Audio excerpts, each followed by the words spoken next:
Nocturnos, bienvenidos a la temporada número 2 de Nocturna. Leyendas e historias de terror. Mi estimado Satán, ¿cómo te va? ¿Qué tal, mi estimado amigo? ¿Cómo estás? Ya nos surgía empezar esta segunda temporada. Nos ha ido muy bien, ¿no? Estamos muy felices, ¿no? Ha jalado muy bien y en esta segunda temporada traemos más relatos de Nocturnos que ponen la piel chinita. Exacto. No dejen de enviar sus historias. Hemos leído bastantes historias. Es interesante. De repente hay gente que dice, es que ¿sabes qué? La verdad, no sé redactar muy bien, ¿no? O, híjole, es que me da pena, ¿no? Te quiero contar algo, pero a lo mejor quiero que te bases en eso para que te inventes otra historia que no sea yo, me dicen, ¿no? Y está bien, o sea, ustedes compartan sus historias. Esto está hecho de historias de miedo, de historias paranormales, de historias sin explicación, ¿no? Exacto. De misterio. Y no se agobien porque al final arreglamos las historias y guardamos anonimatos y escondemos direcciones y hacemos muchas cosas para que sus relatos queden justo como ustedes quieren que queden. Si ustedes están pensando en por qué están hable estos cuates, la realidad es que el señor YouTube nos trae un poco cortitos y pues tenemos que alargar un poco la entrada. Solo es para empezar a monetizar, señores. Sí, hagamos que sea negocio esto, por Dios, ¿no? La verdad, yo no tenía ni idea, honestamente, lo censurable que es el medio, O sea, es difícil. Si ustedes creen que Internet es libre, piénsenlo dos veces. No lo es. Y queremos agradecerle a toda la banda de la producción este setup nuevecito, que me parece que tiene mucha onda, solamente para ambientar un poco más lo tenebroso de lo que puede ser Nocturna. Sin más, mi estimado Satán, vamos a platicarles hoy un par de historias. La primera tiene que ver con un anillo perdido.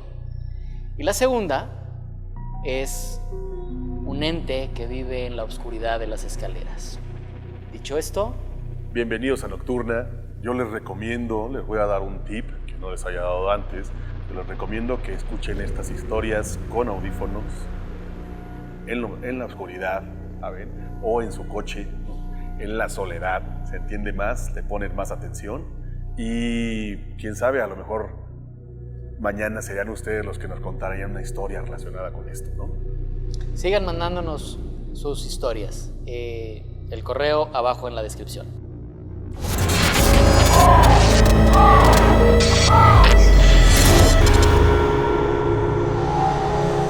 Pues sin más, mi estimado Satán, vamos a darle con tu historia, este anillo perdido. Démosle. Fíjate que tengo una historia muy interesante, queridos Nocturnos. En la Ciudad de México sabemos perfecto de qué se tratan los temblores, ¿no? Es algo a lo que estamos muy acostumbrados, ¿no? Y a lo mejor nuestros nocturnos que nos siguen y que nos ven en otros países o incluso en otras ciudades de México no están tan familiarizados con el tema de los sismos y los terremotos que hemos sufrido en esta ciudad, ¿no? En 1985, imagínense ustedes que en 1985 hubo un terremoto tan fuerte que dejó incontables números de personas sin reconocer en la calle, ¿no? ¿no? Se llenó un estadio de béisbol de esa época de puros rescatados, ¿no? O sea, fue un terremoto impresionante, fue muy grande, decenas de edificios se vinieron abajo, literal, a las muy tempranas horas de la mañana, la gente empezaba a trabajar. Hay incontables historias de lo que sucedió ese día, ¿no? Cada mexicano vivió algo diferente, ¿no? Y también yo creo que cada mexicano hasta la fecha lo sigue contando y hasta la fecha tiene una historia de alguien que perdió ahí, ¿no? O incluso alguien que colaboró, ¿no? Que eso es lo que abunda más, ¿no? A nosotros nos gusta escuchar mejores historias, ¿no? Nos gusta siempre escuchar historias heroicas, historias padres, historias de gente buena. Bueno, ahí nada más le muteas, mi estimado Joao, personas que nunca encontraron. La de un bipcito ahí para que, okay. porque el señor ya. YouTube. Imagínense negocios que apenas abrían, ¿no? Estaban empezando a abrir negocios que se vinieron abajo completamente, ¿no? Literal, ¿no? Y además el contexto de un México en los 80, que claro, no era como que hubieran Walmarts y que hubieran Sorianas y que hubieran Chedrauis, gol, gol, gol. Eran tienditas, eran supermercados como Exactamente. muy locales, muy de Y la incluso colonia. incluso grandes, lo acabas de mencionar bien, no existían... ¿Existía Superama? No existían los Starbucks por llamar Exacto, otra marca, pero ¿no? existían pero había sí, cafés Superamas, muy grandes, ¿no? Superamas, bodegas Exacto. ahorreras. Hay una historia ahí de un café, el famoso café Superleche, ¿no? Que era un café del centro que se vino abajo como todo el edificio. Wow. Y eso es justo lo que pasó, que era una hora, imagínense que era en la mañana cuando la gente empezaba a ir a trabajar. Entonces agarró a la gente completamente descuidada. No fue el primer temblor fuerte en la ciudad, pero el anterior había pasado mucho tiempo antes, ¿no? Y no había sido tan grave o tal vez de la magnitud que fue porque si ustedes que nos están viendo en otro lugar no lo saben, la Ciudad de México fue fundada sobre un lago. Entonces abajo de la ciudad pues hay prácticamente lodo, ¿no? Sedimentos, ¿no? Y cuando viene un temblor pues es una especie de gelatina, ¿no? Y se mueve todo esto. No toda la Ciudad de México, la parte del centro y los linderos llega como a la Roma, Condesa, hacia atrás Tlatelolco. Exacto, sí, era un lago bastante grande. Es un lago grande, pero la zona más fuerte sísmica acaba pues, prácticamente en las lomas. O sea, ya la parte fuerte Exacto. está muy pegada al centro y entre más te acercas a las lomas... Y obviamente cada sismo y cada terremoto tan fuerte, pues la ciudad aprende, ¿no? Y se ha ido secando, distinto. Se ha ido secando secando. este pantanal que hay abajo. Y también se construye diferente ahora. Muy ¿no? diferente. Yo creo que en el primer temblor, que fue cuando la gente recuerda que se cayó el Ángel de la Independencia, pues tampoco había edificios tan altos, ¿no? Ese fue como en el 60 y algo. 50 y algo, ¿no? Ay, es Por que ahí, hubo ¿no? dos, Exacto. hubo dos en donde se cayó la Victoria Alada. Y cuando viene el del 85, digamos que ya era un México, pues entre comillas, moderno, ¿no? Así es. Con edificaciones altas, ¿no? Que se hicieron durante 70s y 80s, ¿no? Ya habían rascacielos. Había rascacielos, pero no había normatividad para construir, ¿no? Nadie visualizaba en ese momento que fuera a suceder algo tan grande. Sí, sin entrar en detalles y para quitar esta vela, perdón ustedes nocturnos, pero es que se nos está haciendo el setup un Para poco extraño. acomodar el espacio. La realidad es que se brincaban muchas reglamentaciones Claro. para hacer más seguras la vivienda sobre todo. Y aún desde entonces, desde el 85 para acá, cuando ya cambió todo, cuando la normatividad es más estricta y todo, aún han venido eventos que han tirado edificios, ¿no? Entonces eso, pues yo supongo que es una de las cosas con las que la ciudad siempre va a tener que vivir, ¿no? Y otra es esta, justo cuando pasan estas catástrofes, cuando pasan estos momentos tan fuertes, tan llenos de tantas cosas feas, ¿no? Es cuando destacan las historias de héroes, ¿no?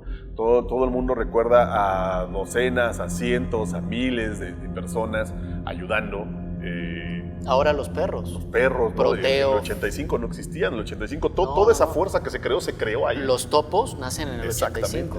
O sea, Un saludo a los topos. Los topos, para quien no lo ubique, es gente personal de primeros auxilios, paramédicos, que se metían entre las piedras a buscar a la gente, ¿no? a las víctimas, ¿no?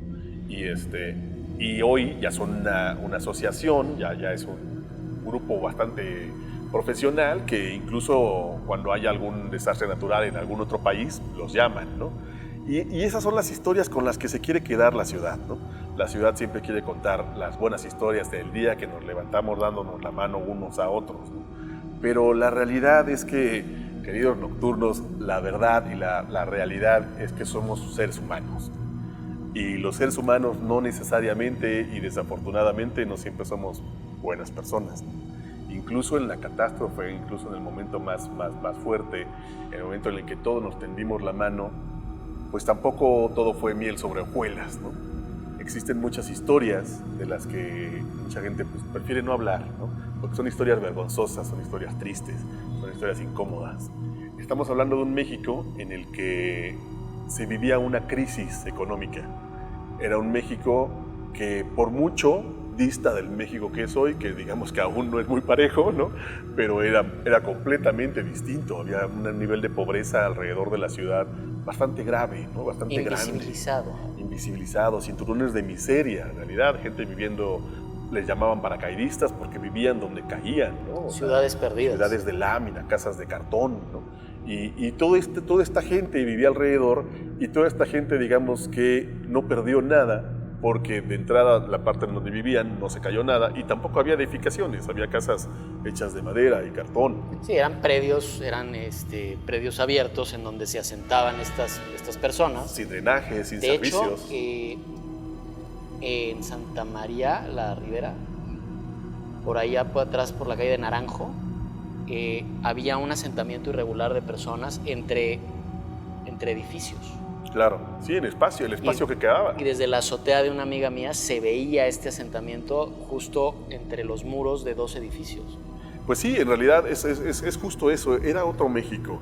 Y en ese entonces tampoco estamos aquí para satanizar a la gente con necesidades, simplemente son cosas que sucedieron, son cosas que se narran y pasaron. Y hay un refrán que dice que la ocasión hace al ladrón. Hace al ladrón, exactamente. Y así como había cientos de personas ayudando a encontrar sobrevivientes o incluso restos de sobrevivientes, ¿no?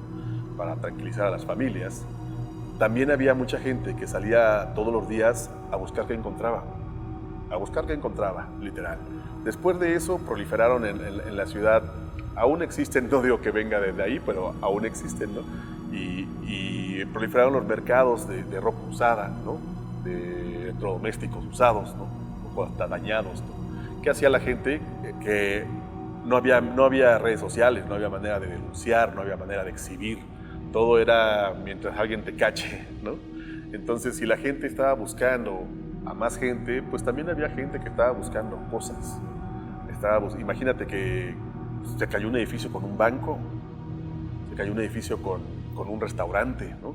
Con una tienda de abarrotes, con una tienda de ropa, lo que sea, ¿no? Todos esos lugares pues, tenían cajas fuertes, todos esos lugares tenían cajas de... ¿Cómo se llaman? Cajas registradoras, ¿no?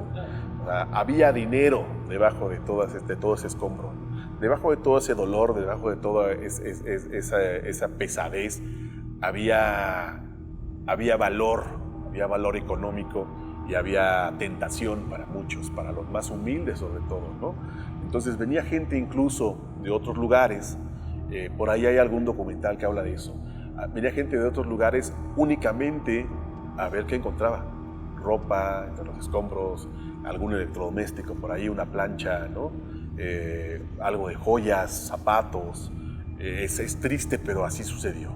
Estamos hablando que la Ciudad de México estuvo prácticamente en ruinas meses. O sea, sí, tardó años en recuperarse, pero por meses había edificios que llegó la gente a buscar sobrevivientes y después dejaron de buscar, ¿no? Ya no había, o ya no se podía llegar hacia ellos, ¿no? Y empezó a proliferar la rapiña, ¿no? Y en esta rapiña, o sea, a lo mejor está muy larga Sí, fue una intro, fue como un documental de lo pero que es sucedió. necesario para que la gente me entienda, ¿no? Para dónde va la contextualizar. historia, ¿no? Porque imaginemos que una persona ahí tratando de ayudar, de repente, con todo lo que tú puedas ver en un lugar tan horrible, ¿no? Con todas las imágenes que te imagines como una especie de sobreviviente de guerra, ¿no? Como las un lugar ruinas. bombardeado, ¿no? Con seres humanos ahí, ¿no? Esta persona de repente encuentra en el piso una mano de mujer que llevaba tiempo ahí, ¿no? Que fue, pues, arrancada de la persona. Sí, de una mano suelta. No sé, con la violencia de las toneladas de concreto que le cayeron encima, ¿no? El tipo la ve y cuando se acerca más a verla con detalle, le descubre un anillo de oro con diamantes. No sabe evidentemente ni a quién le pertenece, ni por qué, pero su lógica y su mente fue, ya no lo necesita y es mío, yo lo encontré, ¿no? Viene este tema incluso como del Gollum, ¿no? O sea, lo encontré, es mi precioso, ¿no? Con cuidado toma el anillo de la mano inerte, ¿no? Toma el anillo, lo saca y lo guarda, se lo guarda en la ropa y huye. El tipo huye de ahí y se esconde, ¿no? O sea, entre la gente se va y él trae un tesoro que encontró en las ruinas, ¿no? ¿Qué pasa con él? Que durante un tiempo no sabe qué hacer con este tesoro, lo lleva a evaluar. Todos sabemos que igual en la Ciudad de México, en el centro, está forrada de joyeros, ¿no? Bien. Entonces lleva a evaluar esta joya y resulta que es una joya de gran valor, muy, muy gran valor, un valor que él no dimensionaba. No dimensionaba, ¿no? Y aparte, pues no tenía los medios para llegar a alcanzar algo así, ¿no? Intenta venderlo. Intenta llevarlo a empeñar, intenta venderlo, sacarle un provecho, ¿no? Pero al no tener él una factura, al no ser un propietario de algo tan valioso, o sea, propietario legal, ¿no? Pues no lo puede vender tan fácilmente, ¿no? Y cuando se le da la oportunidad, pues le dan menos de la mitad de lo que pudieran darle, ¿no? O sea, claro. Entonces decide con el tiempo mejor pues, guardarlo, ¿no? Entonces pasa el tiempo, pasan los años, esta persona, volvemos a la misma, no vamos a dar ni nombre ni apellidos, ¿no? Por supuesto, ¿no? Pero esta persona pasa el tiempo y se casa, ¿no? Se casa, mejora un poco su situación económica, él era muy joven en aquel entonces, ¿no? Pasa el tiempo, se casa, tiene una hija y pasa la hija crece, ¿no? Y viene el momento en el que la hija se quiere casar, ¿no? Él lo primero que piensa es, yo tengo un anillo súper valioso, guardado, de oro, con diamantes, ¿no? O sea, eso debe tener un valor y ahora más, ¿no? Entonces trata de hacer lo mismo, lo lleva a evaluar, lo investiga, pregunta a varios lugares y le vuelven a decir lo mismo, ¿no? Sí, tiene un alto valor, pero nadie te lo va a pagar porque no tienes manera de comprobar su propiedad. No es tuyo, te lo robaste, ¿no? A ver, te lo encontraste, pero no tienes manera de comprobar la procedencia lícita del bien. Exacto, y entonces cualquier usurero, ¿no? Le da 3 monedas por él, ¿no? Y entonces él decide de nuevo no venderlo, diciendo, es que no tiene demasiado valor como para que me den 3 monedas, ¿no? Había ya olvidado cómo lo obtuvo, ya para él ya era un tesoro familiar incluso, ¿no? Toda la familia hablaba de eso, ¿no? Ya era herencia, ¿no? Era una herencia de mi papá tiene un anillo así y así. Pues llega el día de la boda, como se pudo, con los gastos que se logró. Este señor logran pagar la fiesta, logran pagar la boda, y él decide darle a la hija el anillo, pero como un regalo. No para pagar los gastos, sino como un regalo, ¿no? La niña se vuelve loca, bueno, la chava, porque era grande, ¿no? La chava se vuelve loca y dice, wow, qué increíble, ¿no? O sea, es un anillazo, es una joya increíble, súper antigua, de oro, con diamantes. Y la chava lo atesora igual que su papá, ¿no? Con una emoción y con una ambición muy fuerte, ¿no? Este anillo permanece en esa familia. Y aquí es donde viene el giro de la historia y donde viene ese tema en el que piensas cómo las cosas siempre tienen que terminar, ¿no? Y cómo los ciclos siempre tienen que cerrarse y cómo no importa que tanto tiempo pase, ¿no? Cuando algo se debe, algo se paga, ¿no? Sucede que en el 2017, estamos hablando de 32 años, ¿no? Después, ¿no? Para la gente que nos sigue en otros lugares, en otras ciudades o países de Latinoamérica, en el 2017 se repite el desastre. En el 2017 la tierra se vuelve a mover y los edificios vuelven a caer. ¿Qué sucede? Sucedió misteriosamente y extrañamente. Todos seguimos pensando, ¿por qué diablos sucedió así? ¿No? El mismo día del terremoto del 85, exactamente el mismo día, 32 años después tembló y la ciudad se volvió a caer. Sucede que fue a otra hora, incluso la gente había practicado un simulacro. Un simulacro minutos antes. Simulacro conmemorativo, ¿no? por las víctimas que había pasado hace tantos años, ¿no? Hace 3 décadas, ¿no? Y volvió a temblar, se volvió a mover la tierra y se volvió a caer. Volvió a caer después de que la gente había salido al simulacro, había regresado a sus trabajos, y una de esas personas era esta mujer. Esta mujer traía su anillo en la mano y esta mujer quedó atrapada en escombros durante 2 días. Aquí lo fuerte de la historia, lo que parece increíble, es la chava fue rescatada. Afortunadamente fue rescatada con vida, pero los misterios de la vida y los ciclos y los círculos que se cierran llevan a un desenlace bastante extraño, ¿no? La chava rescatada, el papá la encuentra después de unas semanas, ¿no? Fue un caos otra vez, pero ya estábamos un poco más preparados, ¿no? Las redes sociales ayudan y todo. Esta mujer aparece inconsciente, se recupera y todo. La he rescatada de abajo de muchos escombros, pero con la triste sorpresa de que había perdido la mano. La mano que tenía el anillo. La mano con el anillo, porque nunca se lo quitaba. Wow. Entonces, 32 años después, sucede este misterio. Parece que la energía de la propietaria reclamó su propiedad. En el mismo momento, del mismo modo, ¿sabes? Y eso me deja pensando muchas cosas, ¿no? Porque imagínate qué tal que, o sea, esa historia me la contaron hasta ahí, ¿no? Pero ¿y qué pasó con el anillo? Y si alguien más lo encuentra y duran otros 30 años y vuelve a suceder. Yo creo que los protagonistas ya no quieren de regreso el anillo. Ya no lo quieren. Bueno, la persona perdió la mano. El tema de las pertenencias, aquello que es tuyo, Ajá. y que energéticamente lo reclamas como tuyo. Exacto. Y que dan muchas vueltas y dan mucho, puede alejarse de ti durante mucho tiempo, pero cuando es tuyo, regresa a ti. Regresa. O cuando no es tuyo, se va. Se va, no era para ti. Y se fue del mismo modo, del mismo trágico y pésimo modo, ¿no? Lo interesante sería saber qué sucedió con él. O sea, no sabemos si tal vez por ahí alguien se lo encontró y repita la historia. Si alguien ahí en el 2017 se encontró un anillo, 2019, ¿no? Sí fue 17, ¿no? Según yo fue 17. Según yo fue 19. 19, 17. 19 fue la pandemia. Bueno, ya estamos tan... Han pasado tantas cosas, tan tocados, ¿no? De tantos temas que traemos muchos temas. Oye, buena historia. Pues esa historia nos trajo nuestro Cueva Nocturna hasta acá. ¿Quieren otra historia? Yo les traigo tanto a ti como a los nocturnos una historia que se suscita y se desarrolla en estos espacios oscuros de donde habitamos, de donde vivimos, de nuestras casas. Ok. ¿Cuántas veces no te has parado frente a un pasillo oscuro y la piel se te ha puesto de gallina? Claro, sí.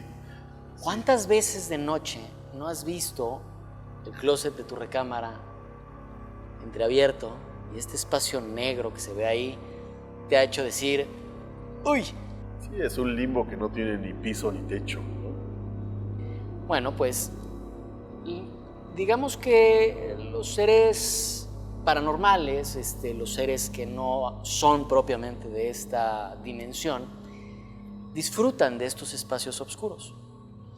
Y nuestra historia hoy se desarrolla en las escaleras de una casa. Federico vivía en esta casa antigua de 3 pisos, muchas recámaras, pero él en particular y desde muy temprana edad, válgame la redundancia, porque acuérdense que hay que leer la historia de un nocturno para luego platicárselas, Federico escoge como su recámara la habitación que estaba en el 3er piso. Ok. Es decir, tenía que recorrer muchas escaleras. Sí, no estaba tan accesible. Para llegar a su habitación. Uh-huh. Como buena casa antigua, tiene de hecho, un vitral que le permite a la luna filtrar algo de luz hacia las escaleras, porque no crean nocturnos que las casas antiguas estaban llenas de focos. Sí, exacto, se aprovechaba la luz natural. Se aprovecha mucho la luz natural, entonces tiene este vitral muy grande que entra un poco de luz y le permitía a Federico subir las escaleras sin necesidad de prender algún tipo de foco, ¿no? Para la mala suerte de Federico, el foco que estaba hasta arriba nunca servía, siempre estaba fundido. Y además, pues es de estos focos poco planeados que se prende de hasta arriba. No, imagino esas casas antiguas de doble altura, ¿no? Sí. Una escalera impresionante para poder cambiar el foco. Era una aventura como para Indiana Jones el cambiar un foco, ¿no? Pero pues Federico se armaba de valor y subía las escaleras. De pronto, él sentía algo mientras recorría esos 46 peldaños. Los tenía contadísimos. Claro, todos los que tenemos TOC contamos las escaleras. Exactamente. Él sentía que algo venía detrás de él, no persiguiéndolo, acompañándolo. Claro, sí. Pero él sentía cómo la piel de la nuca se le erizaba y decía, es que ¿qué hay atrás de mí? Por mucho que volteaba, pues no veía nada, además de la oscuridad. Era el sentir esta presencia. Conforme pasaron los días en que Federico terminó de subir todas sus cosas de su primer cuarto a este segundo cuarto en donde él pensaba en la independencia y la pequeña adultez que ahora se le presentaba, Ajá. cada noche era lo mismo. Lo que sucede es que Federico y esta vibra de un adolescente le generaba curiosidad a este ente. Lo atraía, le era sexy. No le hacía nada, solo estaba alrededor de él. Primero no le hacía nada. Lo acompañaba y como que lo analizaba, como que lo veía. De repente, este ente se da cuenta que el miedo que le genera a Federico lo hace sentir algo, lo hace sentir rico, lo hace sentir poderoso. Y empieza a buscar formas de hacer que Federico sienta cada vez más miedo. El ente empieza a disfrutar el miedo de él. El miedo de Federico. Primero empezó siguiéndolo cada vez más cerca, haciendo que Federico tuviera que subir las escaleras más rápido. Claro. De repente ya era corriendo, pero el miedo iba fue creciendo dentro incrementando, de sí. él, iba incrementándose. Y entonces empezó a cantar mientras subía las escaleras casi corriendo, lo cual era peligroso porque subir 46 escalones corriendo en la oscuridad se vuelve complicado el chiflar y comer pinole. Tratando de distraerte, ¿no? Entonces, el ente de repente descubrió que si subía flotando por el cubo de las escaleras en lugar de detrás de él, el miedo de Federico crecía. Lo aterraba más. Porque él sentía esta presencia justo en el vacío de las escaleras. Ya no era suficiente correr, ya no era suficiente cantar. Ya había crecido el miedo. El miedo ya era un tema insostenible. Claro. Este ente, al pasar las semanas y los meses de jugar con la mente y con la imaginación de Federico, empezó a acompañarlo adentro de su habitación. Ok, rebasó la barrera. Digamos que le gustó hacer crecer su territorio, sus dominios. Claro. Y le encantaba dejarle el recuerdito a Federico y a todos los que nos ven, seguro les va a dar esta misma sensación, la parte de abajo de la cama. Ese lugar oscuro que siempre nos ha provocado miedo. Claro. Lo que hacía el ente era que si Federico tenía que salir por la noche al baño, al momento de que bajaba los pies Federico, rozaba los talones de Federico. Esto provocaba en Federico esta reacción de ¡ay! Pánico. Y salía corriendo, se iba al baño, bajando las escaleras, el ente detrás de él, haciendo esta como persecución figurada. Sí, sin alcanzarlo nunca. Y a esperarlo a su regreso. Como toda buena energía dominante, el ente empezó a buscar nuevas maneras de hacer que Federico ya no sintiera miedo, sino que se fuera al terror. al pánico. Sí, sí. ¿Qué empezó a hacer el ente? Empezó a tocar a Federico durante su trayecto por las escaleras. O sea, fue increciendo, o sea, Totalmente cada vez se investigaba increciendo. más, ¿no? Era como una investigación Exacto. del ente, ¿no? Hasta dónde puedo llegar. Sí, sí, sí. Y se daba cuenta que cada vez que tocaba a Federico, o en el primer descanso, o a la mitad de la escalera, Federico se frenaba porque el pánico se apoderaba de él, porque él claramente sentía que algo estaba pasando. Claro. Y ustedes tal vez se preguntan, bueno, ¿y la familia de Federico qué onda? ¿Qué hacían? La realidad es que la familia de Federico lo tachaba un poco de loquito. Pues como a todos los niños cuando suceden esas cosas. De obsesivo, como que decían, ahí está este güey otra vez, puta, cantando por las escaleras. Ya estás grande, ya no tengas Ya miedo. no tengas por miedo, favor. no pasa nada, ¿no? Y aquí tocó varias cosas, ¿no? Me van a jalar las patas Claro, el típico, sí, sí, sí. y el qué viene detrás de mí. Empieza el ente a tocar cada vez más fuerte, más contundentemente a Federico. Era casi, casi real, ¿no? Para que realmente Bueno, más que sintiera... real, sólido, ¿no? Exacto, para que sintiera el verdadero terror de lo que vivía en sus escaleras. Y así pasaron años, muchos años. Qué vida. Para Federico terminó siendo una pesadilla en vida. Pues me imagino, digo, a todos se acostumbra uno, ¿no? Nunca te acostumbras, pero lo que sucedió fue que el ente terminó por aburrirse del miedo de Federico. Ah, ¿sí? Dijo, ¿qué más puedo hacer? Claro. ¿Cuál sería ese acto supremo para que viviera Federico en terror permanentemente y no solamente cuando subiera las escaleras? ¿Te lo imaginas o no? No. Bueno, una noche cualquiera, el ente decidió que era justo terminar con ese juego del gato y el ratón.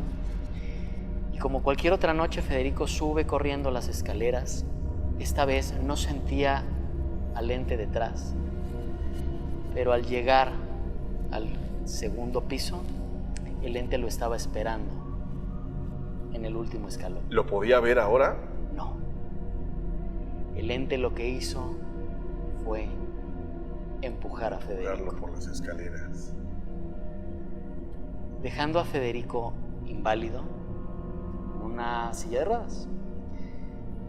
Y por eso el terror de Federico quedó tatuado en su cuerpo y no puede volver a ver unas escaleras Y evidentemente subir. ni subir una escalera. Le quitó todo. Qué fuerte, qué historia. Pobre chavo. Cuidado con el oscuro de las escaleras. Es interesante ese miedo y ese espacio que siempre está en un limbo que no tiene profundidad. Siempre nos ha dado terror a los seres humanos aquello que no vemos. Claro. Y por eso es que hemos peleado contra la oscuridad y por eso Por eso dominamos el fuego. Exacto, por eso descubrimos el fuego, ¿no? Claro, no solamente fue por comer, mis queridos Claro. nocturnos. ¿Qué les parecieron las historias de hoy, nocturnos? Así arrancamos la temporada número 2 de su programa de leyendas y de cuentos de terror, Nocturna. Satán, muchas gracias por la historia de hoy. Muchas gracias, buenísima tu historia. Fíjate que me dejó pensando mucho, ¿no? Y justo en un próximo episodio voy a contar una historia un poco similar, fíjate, porque ese tema de las sombras es interesante. Y está padre que también al escucharnos ustedes nos den sus comentarios y nos cuenten su historia, porque muchas veces dicen, eso me pasó a mí, ¿sabes? O yo viví algo como eso. ¿Qué les da miedo a ustedes, nocturnos? Cuéntenoslo. Somos Satán, Fer Barbabosa, y los esperamos en el siguiente capítulo de Nocturna. Que pasen buenas noches.